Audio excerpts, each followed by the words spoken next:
Our host is Union Rescue Mission CEO, the Reverend Andy Bales.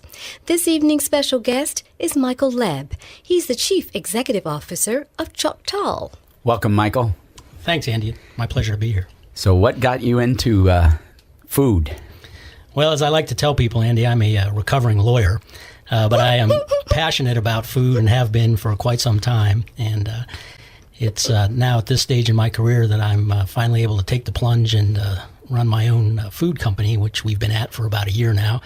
Our company is called Choctal, which is a made-up word based on the Mayan and Incan and Aztec words for chocolate, which the chocolate, which they called the food of the gods.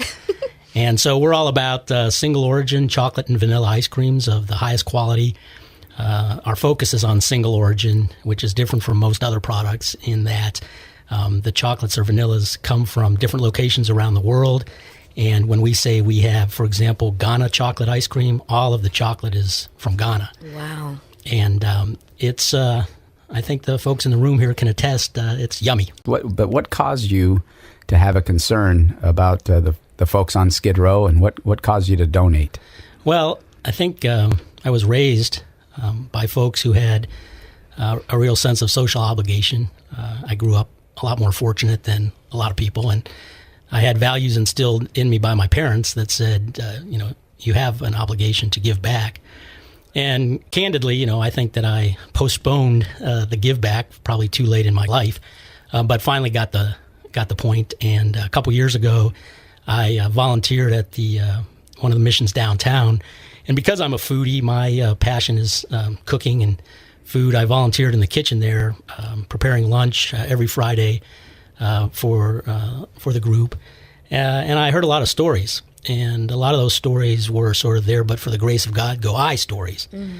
Because we've had, as everybody, I've had the ups and downs and could have taken the wrong fork in the road and maybe just as easily ended up where some of these folks are. Oh, my God. And so when I did that, I finally said, I need to get to a point in my life where we can actually do more. I can do more than just an individual volunteering, one afternoon a week, but that we can have partnerships with people, service organizations like yours, and try and make more of a difference on a grander scale.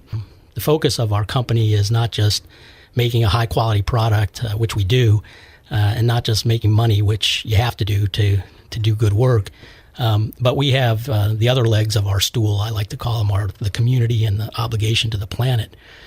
And so we started our community obligation by donating ice cream to the Union Rescue Mission, who was kind enough to take our donation. And we had a successful, because of the work that the folks at the mission put in, who are expert at running these sorts of events, we had a really highly successful ice cream social where I'm not sure how many people we fed, but I know people kept coming back for seconds, and I know I saw even one woman out there who came back, I think, 5 times. So, but we were happy to see it.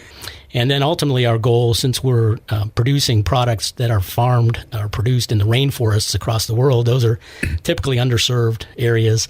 And our goal is to eventually establish partnerships with farmers in Costa Rica, Madagascar, Haiti, places like this where we get our product, and try to make sure that we're doing it in a socially responsible and I hesitate to say it, but sustainable way.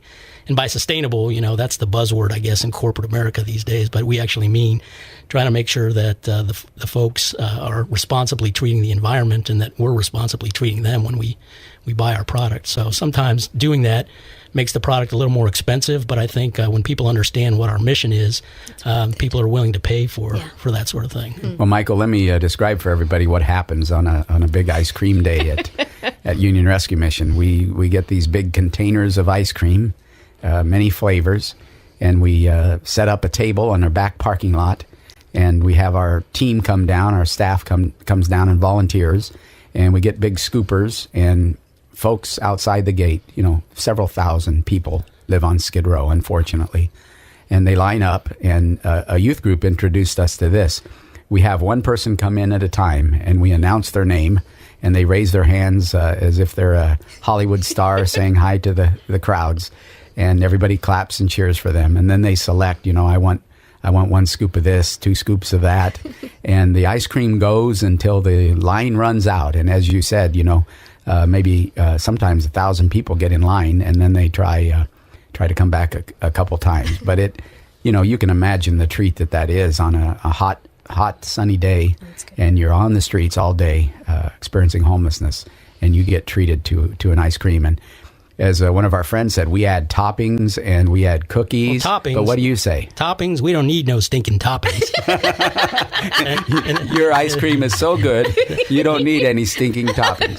And, I would agree. I wanted to say, though, about the ice cream social, we brought some folks from our staff down there to assist your staff, and some of them were, shall I say, sheltered from the realities of Skid Row. Right. And I thought that it was an excellent opportunity, and we would be happy. I think we've talked about this, of partnering with you to do it on a regular basis, because it really does, bring people, raise people's awareness to get down there. Skid Row, as you said, is an isolated part of the city, and it's segregated, and it's sort of out of sight, out of mind for a lot of people. And I think it's important that, again, those of us that are fortunate enough to, not have to deal with that, so to speak, get our eyes opened every once in a while, and relate to the people who are, after all, just people like us who, for one reason or another, end up down there. Thanks for your heart, Michael. Thanks for your gift of 300 gallons of ice cream. I do hope it's a monthly partnership or a quarterly partnership, and I want you to know, it's more than just a scoop of ice cream. Yes. That scoop of ice cream could change somebody's life. That day, they might have the hope of turning their life around. And so I want to thank you. We could not do our work without generous contributors like you and Choctal. My pleasure, and thanks for having me on today. I look forward to working with you in the future.